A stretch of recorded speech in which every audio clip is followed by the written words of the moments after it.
Welcome to another edition of eYe in Education. I'm your host, Ed Lecius, and today we're going to introduce you to a new face in town, someone who you'll become familiar with quickly because he's stepped into a role at the Nashua Community College that will get him out there in front of the community, and that's Dr.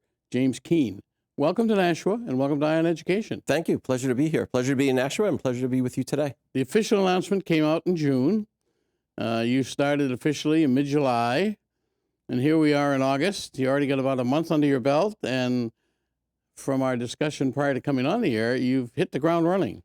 It's been a busy time. It was great coming into Nashua. The welcome from the community, both from members of the advisory board, have been fantastic in helping introduce me to members of the community. And then on campus, the campus has been phenomenal, just really welcoming me. And I've been spending time really with each department, learning a little bit about each function, and to see where we need some growth, where we need some support, and to see our next steps for the community college. So for our viewers, who's Dr. Jim Keane? Sure. So lifelong educator. I spent 30 years in education, the first 6 being in high school. Started off as a teacher and then did some administration, and then 24 in higher education. I entered into higher ed through academic advising, and I share that because I think for anybody interested in higher education, it is a phenomenal place to learn about higher education, because working with students, you learn about financial aid, you learn about courses, you learn about the registrar, you learn about housing. So my first 6 years in higher ed, really working in advising, working with first-year students, with the lens of helping students retain towards graduation. In higher ed, we talk a lot about the students that are coming in, but the most important figure, of course, is those that stay with us and finish the degree or certificate that they're looking for. So while I was there, I continued my education in higher education. So I did a master's at NYU, and then I finished my doctorate in education management and policy at Seton Hall University. At that time, I was tapped by the provost at St. John's to move into her office and to work a little bit with service scholarship and the core curriculum. So my last position at St. John's was working as the associate provost for undergraduate education. So curriculum, assessment, programming, which was a great opportunity. I then moved to Suffolk Community College, and I was the executive dean and CEO of a campus of about 10,000 students. It was a great opportunity, my first time working in a community college, and again, another amazing learning opportunity. And it's there that I really fell in love with the mission and components of a community college, who we serve, how we serve, understanding the students that come into our institutions, both on the credit and non-credit side, and then really seeing an institution that was woven into the community.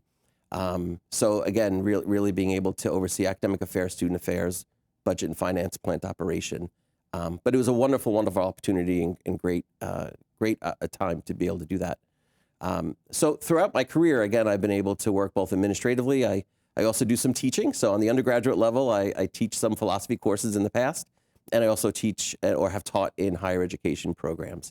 So it's a little bit of my journey, but I think education is really just an amazing opportunity to help everybody be able to move, whether it's a community or an individual, to that next space in their life and that next part of their dream and their journey. So what brought you to Nashua? So that's a good question. I was working in New England. I worked in Massachusetts, again in higher ed, and I saw the opportunity come forward, and I started to read a little bit about Nashua and learn a little bit about the opportunities here. The vibrance of the city, quite honestly, was one thing that spoke to me. And as I really began to read and learn about Nashua Community College and the work that my predecessor had done, really started to excite me in regards to the opportunity and the ability to be part of a campus that really has a foot in the campus, but a foot in the community. And that's what community colleges are really. The mission and value of who we are is having that dual footing. So getting to learn the community, getting to learn a little bit throughout the interview process, and then later on to really begin learning and meeting members of the community of the Nashua Community College community, really was the thing that was the deciding factor for me, that this is where I'd like to be and this is where I'd like to serve. Well, the college has a long, rich history, going back to its beginning in 1970. Bob Bloomfield kind of set the pace. The late Lucille Jordan picked it up and took it to the next level. And now you have an opportunity to make your mark going forward in a very vibrant facility. The programs and the diversity. I lived behind the college for almost 30 years, and they were always a good neighbor. And I watched the physical changes of the building, and also in looking at some of the information that I got last night from your team that was at the National Night Out. I didn't realize that over 20 different languages are spoken by your students. Yep. We have a very, very diverse student population that comes into the community. Everything from language and background to age to past work, or coming to us from a K through 12 institution. So it is, as you mentioned, it is a very diverse and vibrant community. As I walk into my office and as I head out each evening, it's between the ESL programs that we have that are right next door to my office, or walking past our aviation lab where students are working on engines and equipment, supplies, up to our nursing labs. So it really is not only diversity of students, but diversity of academic programs that we offer that I think really makes it such a rich commodity for the community. And that aeronautics program, that's a brand new program at the college. And I think over the years, one of the things that's made it successful is the willingness and ability to change with the times and meet the needs of Nashua's business community.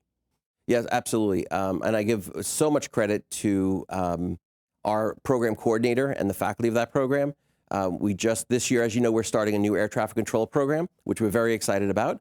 Last week, we had visitors from the FAA come in to do an initial assessment of the program to make sure curricularly, assessment, program location, and all the resources that we have are up to where they need to be for that program. So again, it's a great example of dedicated faculty really learning and understanding what the community needs are, and then building and designing programs to be able to meet those needs. Education has to be nimble. It's one of the things I think we've learned. We've learned throughout when COVID happened. We learned in terms of what business industry is looking for. So most of our programs have advisory boards connected to them.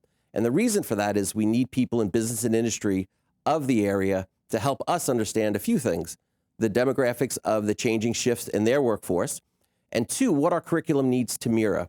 If I have a student go through a program and when they reach the employer, they're not really skilled to be able to begin day one, it's no support to anybody. So our advisory boards, and again, I think the aviation program is a great example of that. We're constantly in dialogue with business and industry to make sure not only are we, with our accreditor in good shape, but from a business industry standpoint, we're producing and graduating students that can hit the ground running and be a great resource to those industries that are hiring them. And I think one of the major changes over the years with the college has been current high school students can actually take college credit courses while they're still in high school. So by the time they graduate, they've accumulated several credits and they're on their way to higher education. Yeah. So just yesterday, I was with a superintendent of a school district, and we were talking about that exact thing and really looking at how do we have students not only take credits, but how do we have them get short-term certificates so when they're graduating high school, they actually have a credential as they're leaving from higher education. We have great programs, short-term certificates in early childhood education, in some of our business areas. So looking how to do that. Right now, Nashua serves, last year, over 1,200 students, high school students, took our courses, whether in their high school or whether they came to campus and took the course with us on site. But over 1,200 students took courses with us in this past academic year. So it is a great partner for us and a great opportunity for students to be able to build early credentials and help them as they transition their pathway into higher education, whether continuing with an associate's with us or to move on to a four-year partner. What do you see as the biggest challenges facing not only higher education, but the community college level? Sure. So there's one that's been around for a very long time, which of course is always looking at budget and funding. We strive to make sure that our education is affordable and attainable for our students. It's great to have amazing programs, but if you're not able to create programs where students have access through the price, you're not able to serve anybody. So first, of course, we're always looking. We're always looking also at partners with industry that can help us with that, grant opportunities. So there are some finance pieces that we're always looking at. The second part that I think business and industry has appropriately been critical of higher education as a whole is to make sure that, again, we're aligned our curriculum with what business and industry needs, including soft skills. So it's very important that students leave, let's say if they're in our nursing program or in our education program, with the skills to be a great nurse and a great teacher, but do they also have all the soft skills that employers are looking for to ensure that they are a good fit for the company culture that they're moving into and to the constituents that they serve? So I think that piece, really looking at career readiness built into our programs, is an important part. The other thing that we're seeing a lot of in community colleges, and I think that we've been at the forefront, and quite honestly now we're seeing our four-year partners emulate, is the idea of apprenticeships, apprenticeships and internship opportunities. We want to make sure that students are getting a hands-on experience with their education, so they understand the field that they're moving into. They understand the industry, what they're looking for. They're working alongside mentors and people who in the future will be probably first references for jobs and positions. So again, community colleges really continue to build out those apprenticeship pieces as well as internship opportunities to ensure students are ready to meet the industry and growing needs there as well. One of the new hot button items on the forefront right now is AI.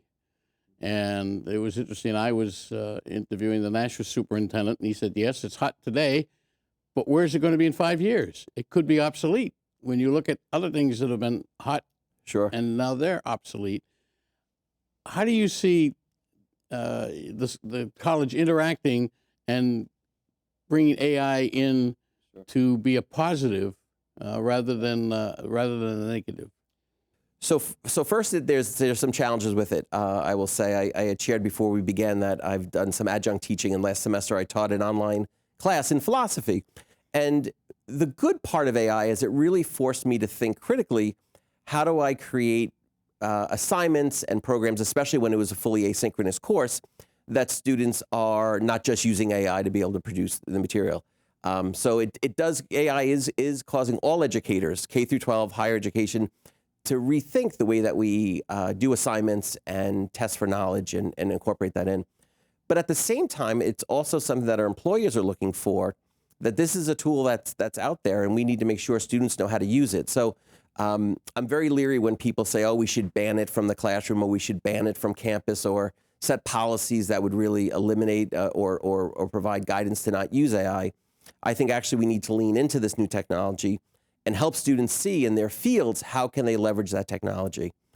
It's never going to replace the critical thinking skills that every student needs and every industry partner wants, of reading, writing, critical thinking skills to be able to problem solve on the job. But it does provide other opportunities for students to use it as a tool in their industries.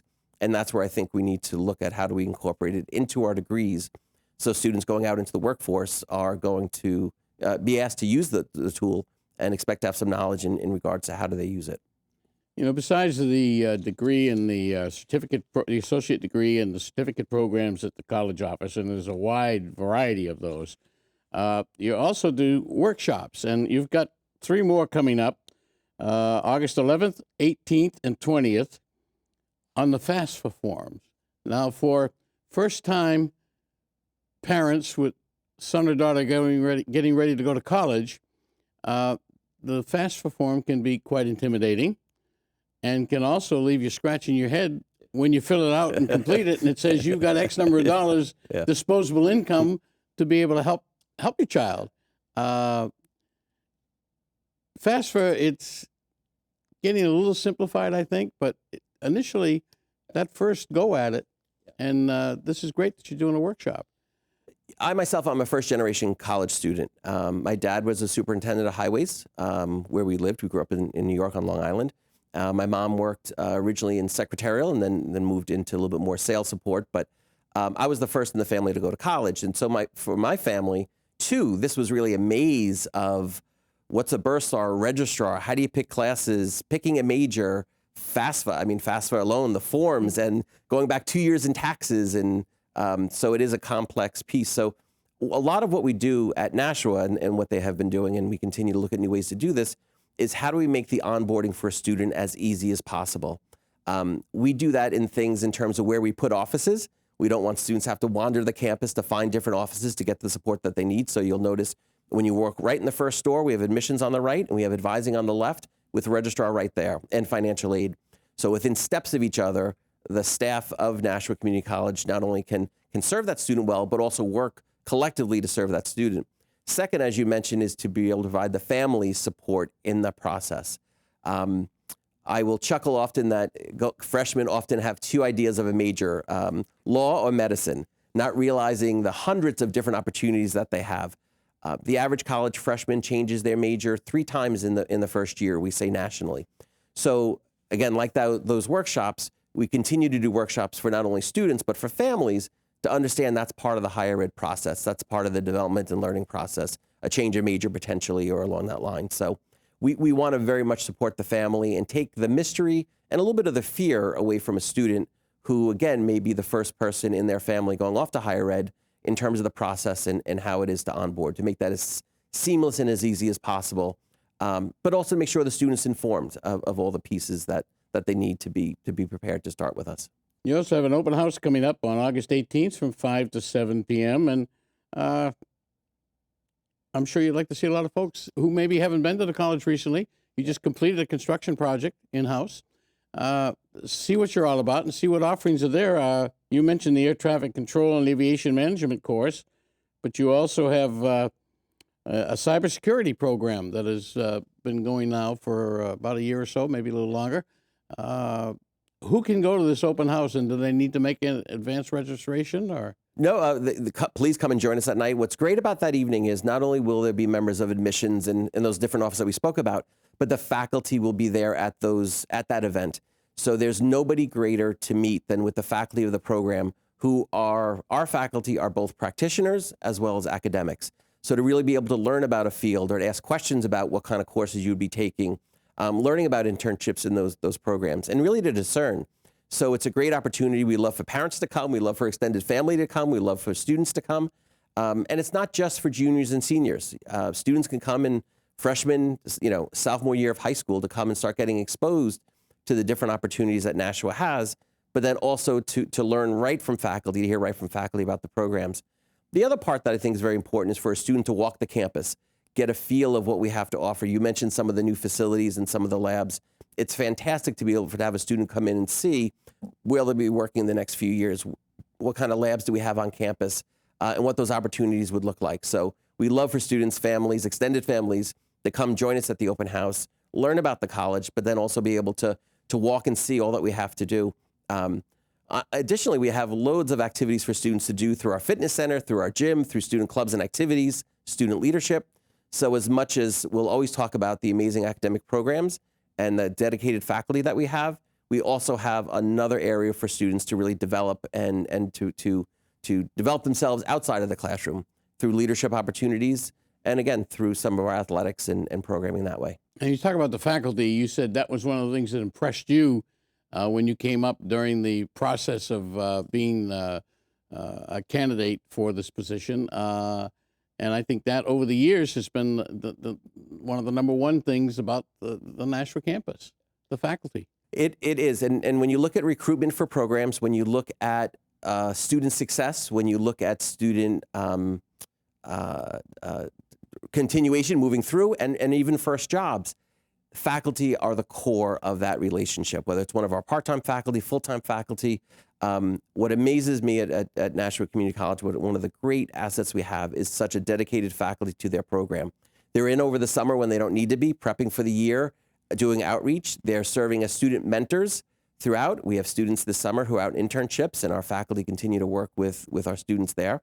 And oftentimes they're the first letter of recommendation and help outreach into business and industry or to the four-year partner. Many of our students complete their associates, and then we'll transition to one of the four-year partners that we have at the college. So they are an amazing asset to the institution. And again, who I'm meeting at Nashua Community College, it's an impressive faculty. I know you're only a month into the job, but looking ahead, where do you see yourself in the next 3 years? Great. And what is your perhaps number one priority that you'd like to get implemented going forward? Sure. So there's a phrase that I use, which is developing a campus ecosystem. An ecosystem is something that's alive. And I mentioned before about having students join us, which is extremely important, and students who start with us as a freshman. But we want to make sure that we have enough services and wraparound support to get that student to what they're looking for. Some students come to us for certificates. Some students come to us for the associate's degree. Some students come to us for a few classes prior to transfer. But we want to make sure that that student feels supported and knows all the resources that we have to make sure that they're successful. So where the admissions number is an important number, the retention number and graduation number, to me, is the most important number at the institution, fulfilling the promise that we make to students when we accept them as a student to our institution. So the ecosystem that I talk about really has a few things in it. One is overall support. On campus, we have a food pantry, we have a clothing area, we have support for students that might have difficulty with housing. We provide services in that area as well. Whether it's academic enrichment through tutoring centers or support, advising, mentoring, we have those programs. So again, first is really building out the support on campus to make sure we're doing everything seamlessly for students, to make sure they know that they're supported and that we value the commitment we made by accepting a student into our institution. The second part that I've been working with the advisory board, and the next 3 Fridays, actually, I have meetings with community members, is to really talk with community leaders and see and learn what can we do at Nashua Community College to better serve the community. What are programs coming down with business and industry that we might want to start developing? What are the needs of the hospitals? What sort of positions and programs might they like to see us develop and move forward through? Who will be our community partners, and how do we serve the community as best that we can? Colleges provide academic capital to a community. So my goal is to really look at how do we bring that gift of that academic capital and partner with our industry partners, our community partners. So I've been very, very fortunate working with Mike from United Way and begin partnering and looking at some of the partners. I've been invited to a few meetings there. A member of my advisory board is also part with the chamber, and there'll be some meetings coming up that I look forward to joining there. So the second goal is really to make sure that we are aligned in working with our community partners to make sure we're developing new programs, new activities, new certificates, new workforce opportunities to make sure we're serving business and industry well. So that'll be the second part that I really focus on. And then third is to look at how can the campus community be a resource to the community? What are the activities that we can host? What are the programs that need to come in? How do we also partner and leverage the amazing spaces that you mentioned before on campus to serve the community here in Nashua as well? So those are really the 3 pieces looking forward. I'd like to develop more in terms of grants. We have some grants on campus, but that's a very, very important part. So I look to really have us becoming a little bit more robust with developing about grant opportunities, and then also some sponsorships. So those would be really the 3 things I have coming in to build off of, but are really important to make sure our education is relevant. Well, you're doing that right now with the Nashua Fire Department. They're doing their teenage fire camp at your facility, and just another example. I saw them yesterday. We were down in absolutely down in the gym. This summer we had a camp for middle and high school students in our automotive program, which was great to see. We did the same with early childhood. So having students and having these programs on campus early is really important, so folks can see the great gift that Nashua Community has and the programs that we have. Well, I don't know who the other candidates were, but it looks like the committee made the right choice, and I see a very long and prosperous future for you here in Nashua because you're following your predecessors with the same vision, and I want to congratulate you and wish you well. Thank you. I'm excited to be here, and I'm hoping for a very, very long tenure. Dr. Jim Keane, the president of Nashua Community College, has been our guest today. You've been watching eYe Education. I'm your host, Ed Lecius, and we'll see you next time.